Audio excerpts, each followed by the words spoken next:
Lauer, you make some phone calls and you figure out where they're holding this Aaron Schmidt guy that Kimon arrested. You find out that he hasn't requested a lawyer and he's been talking to police. He's admitted that he attacked Kimon. He's also admitted to some light drug use. Pretty much this is going to be a cakewalk. Okay, keep the guy in holding. We'll come down and talk to him tomorrow. Yep, they got enough to arrest him and keep him arrested, so they'll keep him in a cell. You go home, you get your rest, you come back in tomorrow morning. All right, I'm going to get on my super suit and then go talk to Flux in the hospital room. Hey, Flux, how's it going? Oh, it's going okay. The doctor says I don't have to be monitored anymore, but the company owns this bed, so I can stay here for as long as I want, I guess. Yeah, well, this hospital stuff is expensive, so, get some use out of it. I could have gone home last night, but my mom wanted me to stay here, just in case. Well, better safe than sorry, Where you going? You got your suit on. Well, Kimon made an arrest related to this case, so I'm going to go talk to that guy.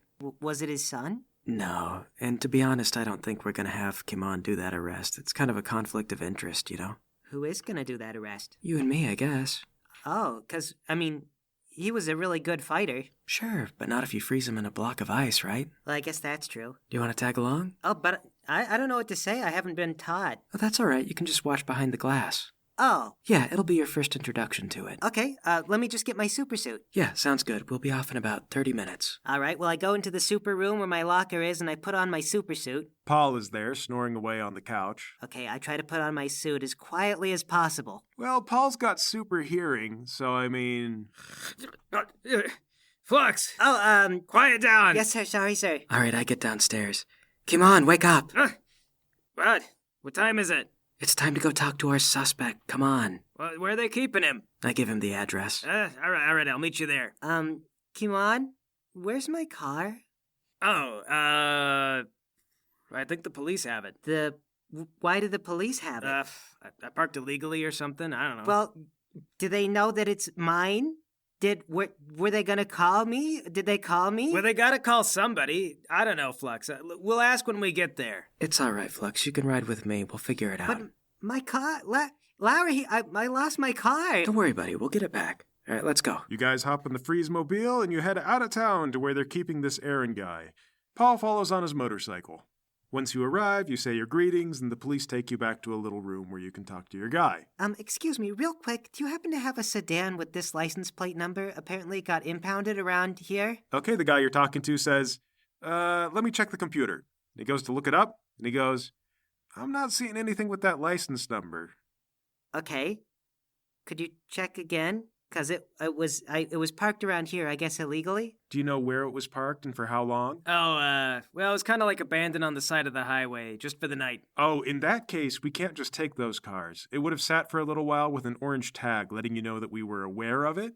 If it didn't get towed within a certain period, we would have taken it. We also would have tried to contact you. So, did you hear anything from us? No, nobody contacted me. All right, then we didn't take it. Well, would another police department, highway patrol or something? Well, they also would have had to follow state law on that, so they can't take it right away either. So probably they don't have it if it was only abandoned for the night. Well, okay, Kimon, maybe is it where you left it still? You forgot where you put it? Elvis, I have eyesight better than an eagle. If it was out there, I would have seen it. But then where's my car? You might want to report it stolen. Okay. Can I report a stolen vehicle, I guess? Sure can. And they take your information and they get that in the system. Oh my God, stolen? Somebody stole my car? Okay, all right. Don't stress out, Flux. We'll get you a company rental. Okay. Thanks, I guess. I can get to work. Kimon, you maybe want to apologize for losing the kid's car? Why do I apologize? I didn't steal it. Okay, well, thanks a ton, Kimon. Look, a car's a car. It doesn't matter. The company rental will be nicer than that junk heap anyway. Well, maybe. But, you didn't ask if you could borrow my car in the first place. Well, I didn't have time to call for an Uber. Okay, but we should establish boundaries, though. You can't just take my car. What do you think I should have done differently? Well, why not? Maybe you could drive your own motorcycle. We'll do separate vehicles. Do you know how conspicuous the motorcycle is? We have toys of that thing. Everyone recognizes that thing. It's got the fire painted all over Maybe it. your own car, then. Or we could use a company rental from now on. I didn't know there was a risk of losing my car. We could just keep a company rental on hand. Fine, if you guys want. But why rent? Why not just buy a car with the company money? I don't know which option is better, Kimon. We'll have to talk to the tax guy. Fine, we'll tell the tax guy. Problem solved. Can we move on? Well, the problem is not, really solved. My car is still stolen. Okay, yes, but the problem of what to do moving forward is solved. So, Let's get to work? Okay, fine. This is that's all we could do. Yes, thank you. Well, you guys take this negative energy and march it into the interrogation room. Let's see. And are you Aaron? Where is my son? Tell me what I want to know and I will smack you in the face. He means, or he will smack you in the face. Lowry, do not undermine me this early in the morning. With the trouble with torture is that people will just tell you what they think they want to say to make the hitting stop. So you just got to be consistent with the hitting. Look at me. The hitting will not stop, Aaron. Aaron goes, Jesus. Lowry, give me a notepad. Fine, here. Okay, I open the notepad and I take down a tally, and then another tally. What's that? What are you doing? Okay, between you and me, I'm not allowed to hit you while you're in police custody. But if you get out, and you're still a criminal, I'm allowed to hit you at least twice so far. Though in fairness, Mr. Schmidt, it looks like you assaulted a superhero, so you're probably not getting out. You're going to be locked up for at least 5 years. No, dude, he tried to break into my house. I did not. I tried to give him a pizza. Your pizza nearly broke my legs. Well, you can't hit a man just because he tried to give you a pizza, okay? So that's going to be 5 years minimum. We're probably looking at more. You're tied to a bunch of stuff, Aaron. Like what? You guys got nothing. I work security. That's not illegal. Mr. Schmidt, aiding and abetting a crime is, however, illegal. Are you trying to lie to... That's another tally. I'm putting that down. You're full of crap. You're not going to hit me. Oh, kid, I am gonna remember you. And when you get out of prison, I'll still be around. If I catch you again, I'm gonna remember the tally. Whatever. All right, so here's the deal. You cooperate with us, and maybe you're not going to get charged with all these other crimes. You don't decide that. You're not the DA. Yeah, but I'm good friends with the DA. I could talk to him for you if you want. Or, if you prefer, I could just get up and leave. I want to go get some lunch. I could leave you here with Kimon for a while. Fine, whatever. Go get lunch. I don't care. Well, okay. And I get up and I leave. You go out the door, leaving this guy alone with Kimon. Wait, is that it? I thought you were doing like a good cop, bad cop thing. It's fine. We'll just leave him for a half hour. When we get back, he'll probably be ready to talk. Paul, back in the interrogation room, Aaron goes, "What, are you going to threaten to hit me again?" Nah, now get out my phone. Is this you on social media? Is this your mom's account? What are you wearing? Why are you wearing this shirt? Dude, whatever. No, this is you, I can tell. Are you one of the homosexuals? What? No, it's just a pink shirt. You know what I can't understand about gay culture? Back in my day, everyone was afraid of them. We were afraid that you were gonna, turn all the kids gay. Parents lived in fear of roving homosexual gangs. If it were me, I would have gone around to convenience stores and be like, hey, you better pay up, or I'm gonna make your whole family enjoy musicals. But you know what they did instead, and I will never understand, is they wanted to be accepted and no longer feared. Why did they give up all that power? Dude, are you high? No? Who told you I was high? Look, dude, if you want to admit to me that you like, other guys, I promise I won't be afraid. Dude, I am not into men. Well, then why were you hanging out with my son? Who, Howie? I didn't know that Howie was gay. Oh my, don't give me, why do you think he's hanging out with Heatstroke? What? You must have seen them make out with each other once or twice. No, I don't. I mean, you know why he's called Heatstroke, right? Dude. You never saw them make out with each other. No, I mean, we didn't work at the same times. You never even saw them? I mean, I saw them. It's just we only ever did 2 guards at a time. Well, you weren't two-timing with Heatstroke behind Howie's back, were you? No, I didn't even know they were a thing. Okay, so just to clarify, you never saw Howard and Heatstroke make out, but you did work with Heatstroke, and you knew who he is. Oh, God dang, go to hell!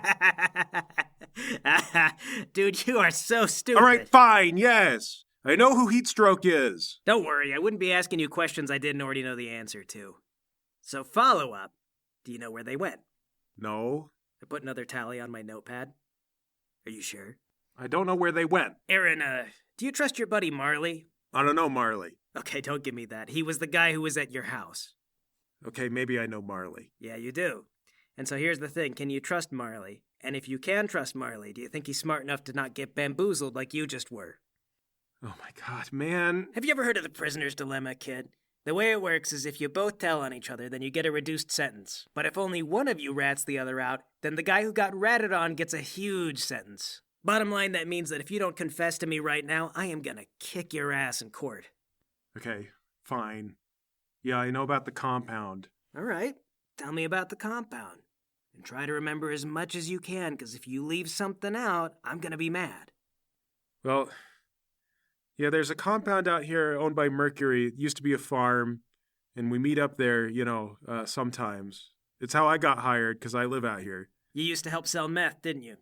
Yeah. Yeah, that's common. A lot of little farms can't compete with the big companies, so they either gotta sell or they just go out of business. Then they gotta figure out some other way to make money. Things are out of the way, remote.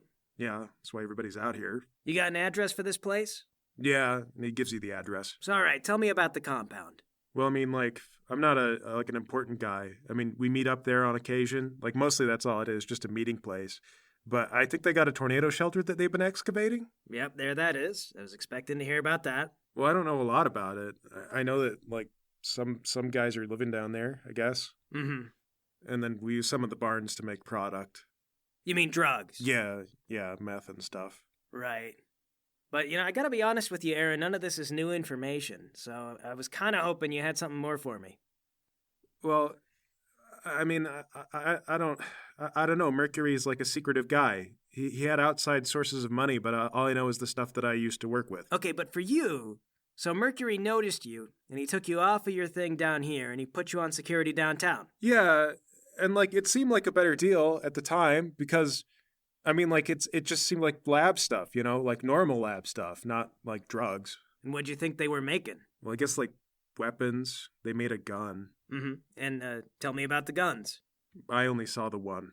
Okay, and which one did you see? It was like a heat ray or something for heat stroke. Okay. I broke that one, by the way. Oh, really? Yeah, boom! Shattered it to pieces. Okay. Well. Yeah, I should have done more field testing, I guess. But alright, just to recap, so we had you working at this place, so that means that you were moved away from the compound. You really weren't interacting with them very much while you were in town, right? No, I mean, I just went into work and I guarded the place, and it was, for the most part, nothing happened. But you must have known it was me and the rest of my crew that you were guarding for, right? Yeah. I mean, they tried to keep Howard or Heatstroke, like, on staff most of the time, because the point was that Heatstroke could have stopped Freeze Frame, and then, like, Howard was supposed to stop you. They hired Howard to stop me. Okay, all right. Well, you've been cooperative, Aaron, so I tell you what, we'll let the DA know that you've been good, and we'll put in a good word. All I gotta do, just let me go get my friend Freeze Frame. We'll bring him in here with some stuff for you to sign. Okay, you go out and you find Lowry and Elvis, who are having lunch. So good news. Turns out we don't even need good cop. Would you threaten him into submission? Nah, he let a couple things slip, and after that, he just snowballed on down. Did he ask for a lawyer or anything? Nah. So we got him on attacking a superhero, aiding and abetting a crime. Actually, multiple counts on that when he knows about a good number of things. All I need you to do is whip up a confession for him to sign, and we're good. All right, I'll do the paperwork. Great. It's my least favorite thing. You're lucky I'm here. So if he confessed to everything, does that mean he gets some time off? Or, what does he get? Well, that's the beauty of it for us, is he probably doesn't get anything. At this point, he signs the confession, we hand it off to the DA. The DA decides what to do with it. But the DA could, give good behavior or something, right? Well, the DA could be lenient, but he doesn't have to be. In fact, a lot of times a DA gets elected to be hard on crime, so they usually aren't that lenient. Oh. But then, so this guy gives us everything that we want, and he gets nothing? Like he's just maximum sentence? Yeah. Well, that doesn't hardly seem fair. Well, what can we say? This is like a legal knife fight. This is criminal law. He should have asked for a lawyer. Yeah, basically he was screwed one way or the other on a couple of things, like trying to hit me. That we had him on. But the lawyer could have talked a plea deal for cooperating on these other things. But that's it, though. He gets nothing for being cooperative. Well, next time don't show up to a knife fight empty-handed.